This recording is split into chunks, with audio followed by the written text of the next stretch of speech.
の箱舟みたいになっちゃうのかな。もう水浸しよ。雷鳴ってるわ。ゴロゴロゴロピカー、ゴロゴロゴロピカー、ザー。怖い、パンダちゃん怖いよ。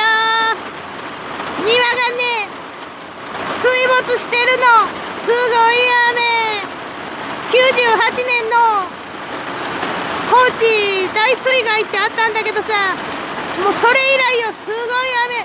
わあ、死にそう死にそう。いやー、どうしたらいいのこれ。うわー、はーはーはーはー。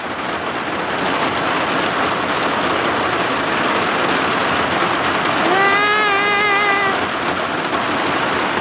ー、大変だ。だって連日雨よ。山の斜面だってきっとぬかるんで地盤が緩んでると思うのよ。だから土砂崩れとかありそうだわ。